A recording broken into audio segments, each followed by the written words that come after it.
Thank you everyone for joining us today. We will be recording this. I mentioned earlier that it looks like around this time, not as many people were able to join.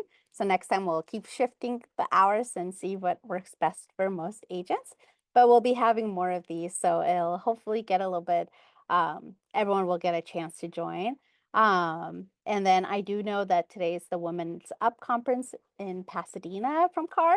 So I do appreciate whoever is here today.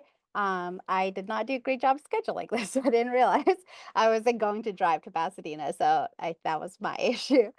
Um, but let me just start going. Thank you for joining. Welcome to the REeBroker Group June webinar. We have a lot of updates for you, a lot of information. Very excited to share as much as possible and to hear some feedback and questions from you all. So what we're going to go over today is our new office address, DBAs, buyer's agent commission, some RLA clarifications, new car updates. So if you haven't watched the video yesterday, you can. It's over there, I'm pretty sure. MLS input and rules, mentorship program, our new online course, legal updates, and looking ahead. Then we'll open it up for discussions if you guys have any questions. So use our new address. It's 950 Boardwalk, Suite 203 in San Marcos. We're really excited. We purchased this one. We were renting the previous one. So we're really excited to make it our own again. It's close to a lot of little restaurants, and they're doing, if you guys know San Marcos, I know it's Southern California, not everyone's from here, but they're redoing the old restaurant row. So it'll be exciting to see what happens. There's not much space for agents to come in and do work here, but we're always very happy to see you guys. If you do want to come and pick up your check or anything, or just say hi, we are here.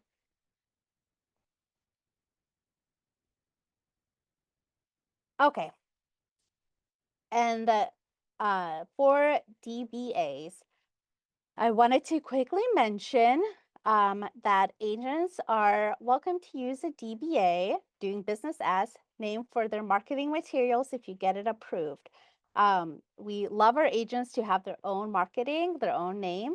There are some rules that the DRE requires, so you just have to check with us. The initial fee is $500. And then the renewal happens about every 5 years. So if you'd want to renew that, it'd be $300 and you would let us know ahead of time. And DBAs are for marketing purposes only. All official real estate forms still must show our brokerage name, which is Real Estate eBroker Inc. or REeBroker Group. Here's some examples. And this is how you could fill out the form if you wanted. Under real estate broker, the firm, you would have to have our REeBroker Group. But wherever it says salesperson, you could write your name, DBA, and your DBA. So you could still have it somewhere on the forms, but it really would have to be under your name. That page, thank you.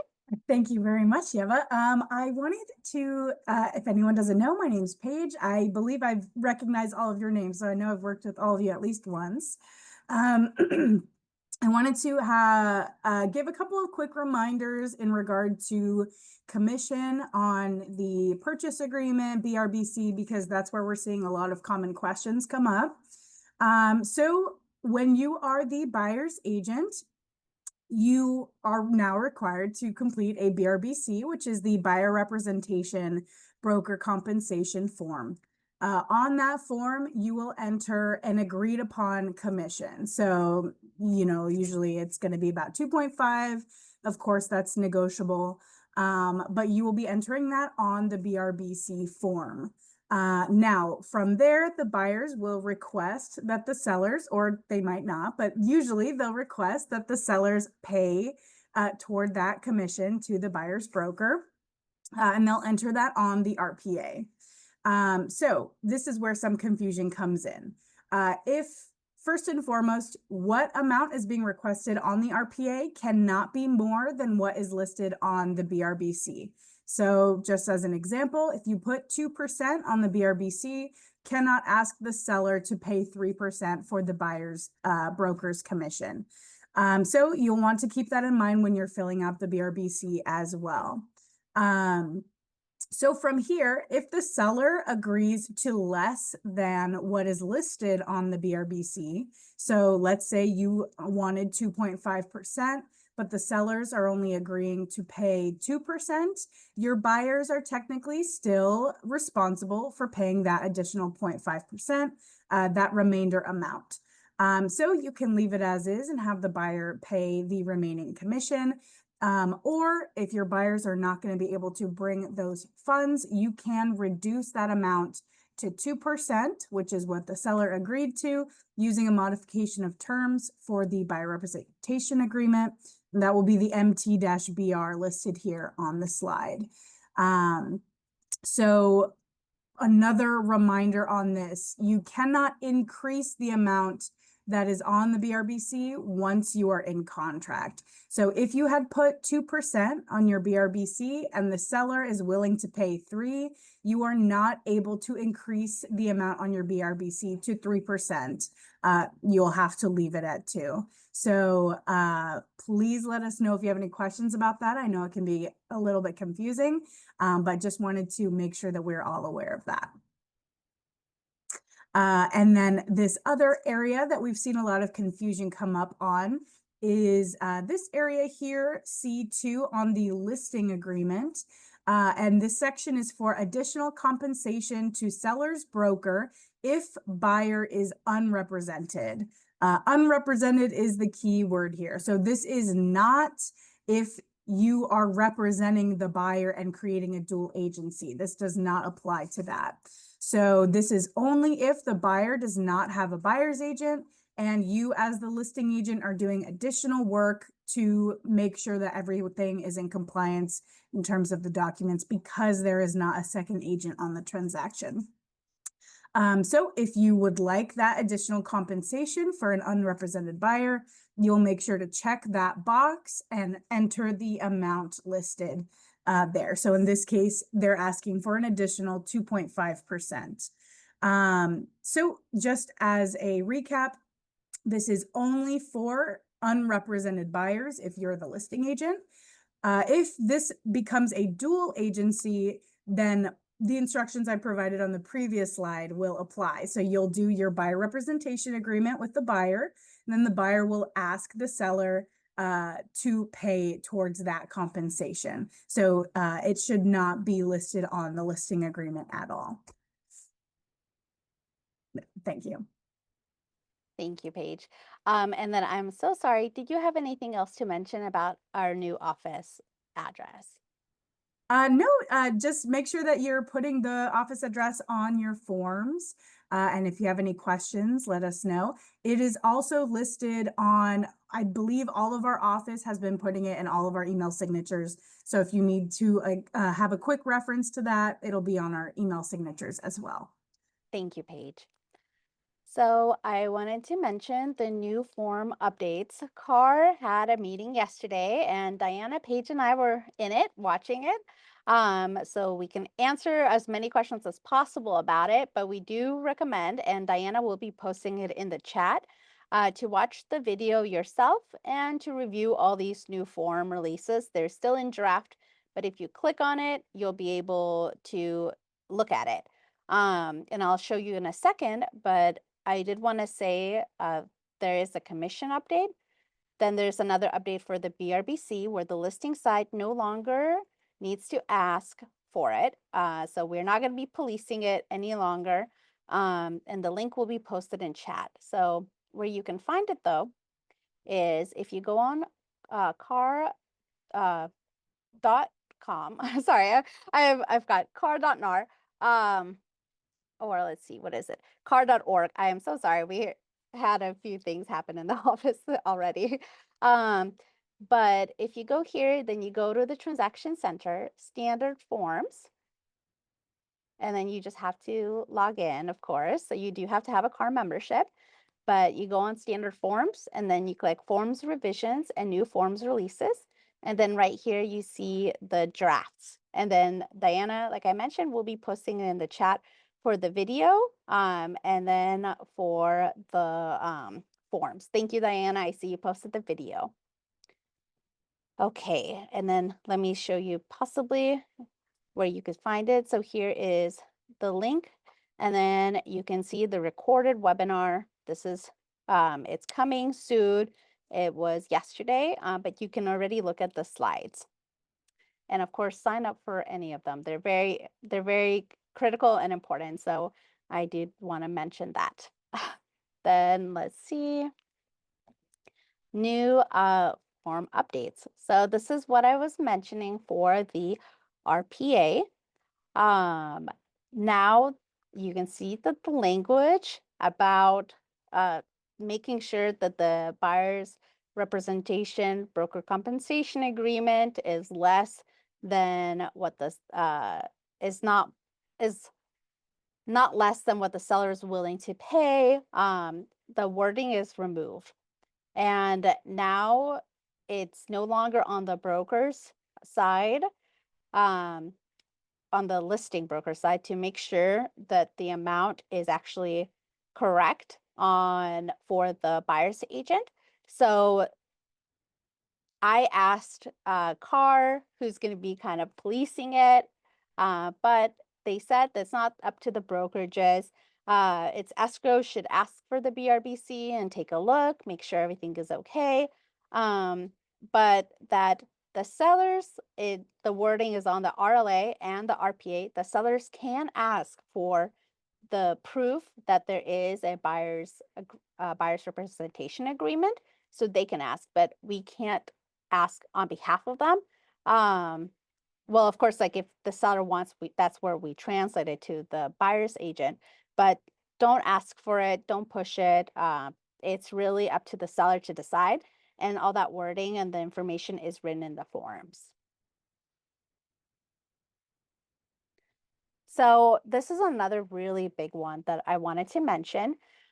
We were doing work for you, of course. We really wanted, we know that for buyer's agents, credits to the buyers are a really big thing. It happens very frequently. I know agents try to give some of their commission up to make deals go through and everything to make everyone happy. But from Carr, you can see some of the questions. If a buyer's agent wants to credit their buyer for home warranty and there's an addendum created for this credit, does the seller need to sign this too, or is only the signature required by the buyers? And this is where if the sellers are paying the buyer's agent, you have to notify the sellers about this credit. So we were just asking about things like that. They said that you really shouldn't be doing any credits as a buyer's agent at all. They really should be negotiated through the RPA. So you should negotiate how much work you will charge for your work to the buyer. And then the buyer is responsible to negotiate that for the seller to pay for your commission and any other credits they might want. So you can't, Carr really doesn't want you to negotiate 3% and you thinking that I'm going to give the buyers 1% back as a credit. It's not going to work like that anymore. And there might be MLS rule issues. So I put a screenshot here from their answers. So we'll see if anything changes in the future. But for the listing side, I did want to mention that in addition to an escrow addendum addressing commission credits, you also need to do a real estate addendum. Escrow and real estate need to match. So we have to have an addendum from you if you're doing any credits to your client.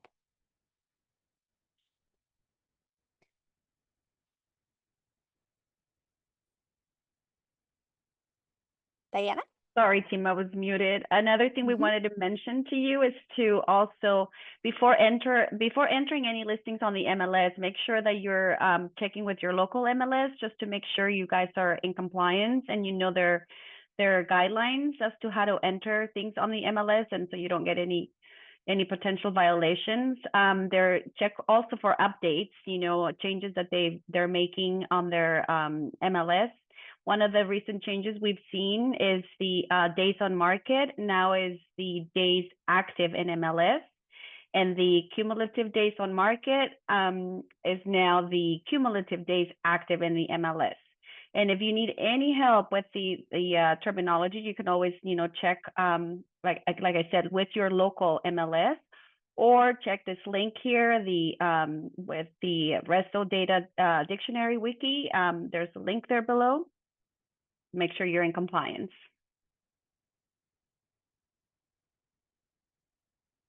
Thank you, Diana. Paige? Yeah, another reminder. This is in regard to adding or removing a buyer.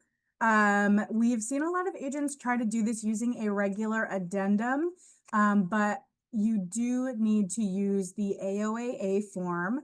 That's the assignment of agreement addendum. This is going to give a lot more information about who is being removed, who is being added. It's going to be very clear about that. It also provides instructions for prior documents. So if you're adding a buyer, do they need to sign all of the forms that have already been signed? That is specifically on this form. So take a look at it, read through it. It also provides a timeline for when those prior documents are due to who. So this form is going to be the most accurate form to use. So make sure that you're using this and not a regular car addendum. If you have questions about filling out this form, as always, you can reach out to us at the office and we'll be able to help you. Thank you, Paige. So I did want to mention, and some of you guys probably already used it. We have a new feature, splitting documents. As you know, we have an online checklist. We just want to make things faster for you and the file reviewers, and it also makes it a little bit more organized. It's free to use. You can easily split a single file into multiple documents, like in this image. What you do sometimes, one of the top issues that you might run across is car forms are password protected, and obviously we don't want to edit them. We just want to split them. So you might have to print to PDF, save it on your computer, and then you can upload it. Obviously, we don't want to edit it. It's copyrighted. We're just splitting it. Then it simplifies uploading and organizing all the checklists. We are going to require you to do it. If you end up not wanting to, we'll talk a little bit more about it. But you can just name the file whatever you want. So here we just named it WFA, and then you assign it to the checklist item, and then you just put which numbers it belongs. And you can keep going until you finish all, like this one is 26 pages. And then you just click split and assign. And then it'll save it. So you can keep adding the rows for however many files you want to save. And we do have a tutorial right here, and you can see it on your messages for when you log into the website. I did want to mention another thing that we are going to be doing is simplifying our transaction list. If you guys know, you guys see we have like over 10 transaction types. And a lot of it is very similar checklist items. So we're simplifying it where we're just doing buyer's agent, seller's agent, dual transaction, rental lease, commercial, business opportunity, and referral. I do believe new construction is also one, but we have it now really narrow. And we will be updating our checklist to also really just show the mandatory forms and very common used forms. But we will ask, the file reviewers will ask you if it's, say, for example, a trust or a probate, that you need to have those uploaded as well. And you'll see a row there that you can just upload it. One thing I wanted to remind on the RPA is number 4 here. You can even look through, and if any of these apply to you, so say it's a trust, so you do the trust advisory. If it's an REO, you do an REO advisory. So a lot of the things are on the RPA itself, and this is what we review to make sure that you have everything. So when you fill it out, make sure that you're reading through each line, marking things that might be necessary to make it easier for you and for us. I also wanted to remind everyone that when you submit your files for review in our system, we ask for 48 hours to complete that review. So I know sometimes you're at the very end of your transaction and you really want that commission demand, but we do ask for 24 hours. So I always recommend that you submit your file for review at least a week before your close of escrow date. That way, if there are missing items that you are not aware of, you have the time to prep and get them, and then submit for review again before the close of escrow so that we can review and accept your file and send out your commission demand in time. So please keep that in mind when you're submitting your file for review, that you might not get a response until for 48 hours. If you've been with us for a long time, you know that we usually complete those reviews much, much sooner than 48 hours. But we do ask for that 48. So again, let us know if you have questions about that, but please keep that in mind when you're submitting your files for review. Thank you, Paige. And I did want to mention that sometimes the only thing that's missing is the VP, final verification. And in that case, we obviously want it, but we might not hold your commission up for it. So if you can just submit your file, and if that's the only thing that's missing, we might be able to still send the commission demand and just have you uploaded once you get it. But usually you can do the final verification, I think, about 5 days before close of escrow. So it just really depends what you and your clients want.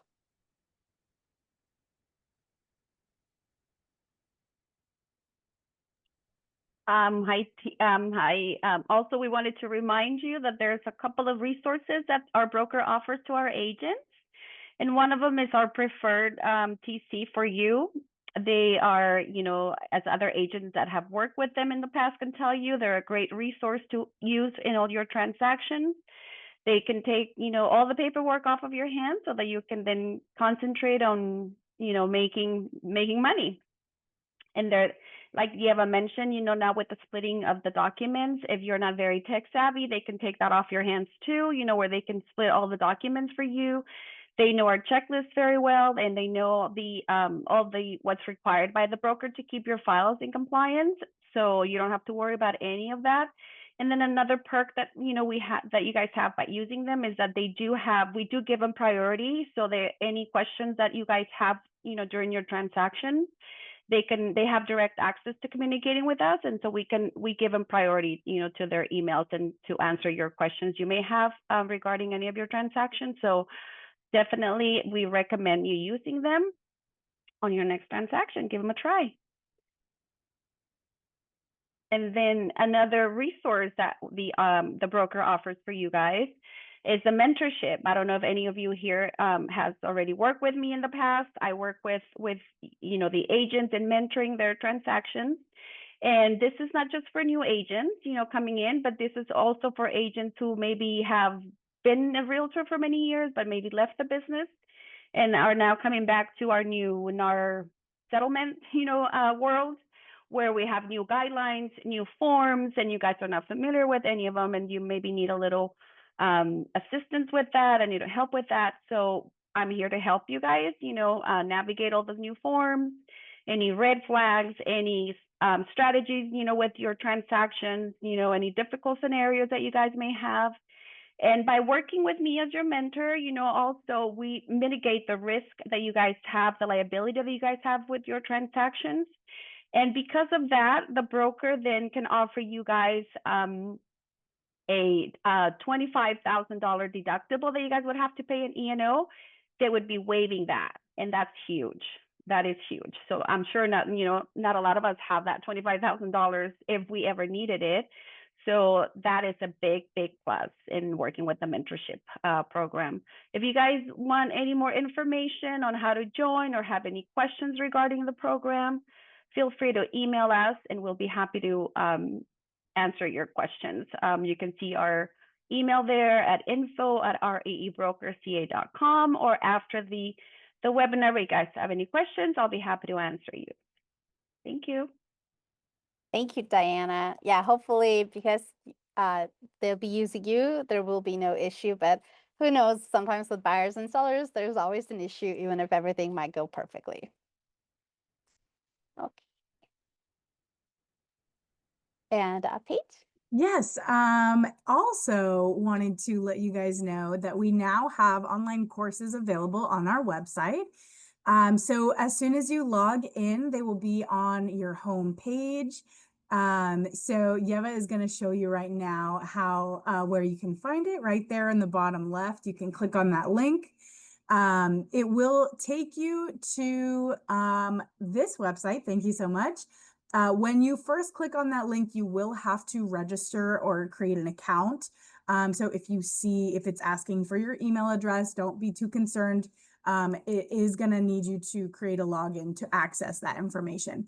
But it's free right now. I definitely think everyone should take advantage of that and take a look at what those resources are. So yeah, and let us know if you have any questions on those videos as well. This would also pair really nicely with mentorship. You know, you can, while you're in mentorship, review our online courses that go deeper into those forms that you'll be discussing with Diana. So yeah, thank you very much. Thank you. Yes, and if you have any ideas for topics, definitely send them our way. We're going to keep growing it. We'll need to probably revisit some forms because, of course, CAR has updated some of the forms. So we'll need to take a look and make sure nothing was missed. Now, I did want to quickly go over legal updates. If you were here at the last webinar, I mentioned this already, scams involving property owners where they're pretending to own the property or vacant land. Please do a title search and then verify the seller's identity with their driver's license. Our agents, the ones that have encountered this, they found out really quick that it was a scam because they did that. So they didn't proceed and they just canceled everything. But even if before you get there, you can actually ask for their driver's license. And then we do have a new home warranty form, and I will show you where you can find it. So it's on our document library. And of course, you can go to resources, document library, and start typing it in. And this is the form. Why we created it is because our heirs and emissions, they want most buyers to have the home warranty. It is highly recommended, but I do see a lot of buyers don't want it. And so instead of you trying to like convince them verbally or anything, we're just going to ask all our buyer's agent representations to have this home warranty advisory and waiver notice, even if they want it, because it just says why we recommend one. And then they can acknowledge it. They can say, I elect to purchase one or I decline. And then that way you can just update. If they elect to purchase it, you can upload the invoice to our system. But we won't keep asking if they decline it because we'll see that you uploaded this instead. And it's something that is highly recommended. And unfortunately, I would have said like, oh, buyer's agents, like credit your buyer with the home warranty as like a gift or something, but it can still be a gift, but you can't do the credits as much based on what Car had mentioned. But most of the time on the RPA, you do ask the seller to pay for some of it. So just keep making sure you put that on the RPA.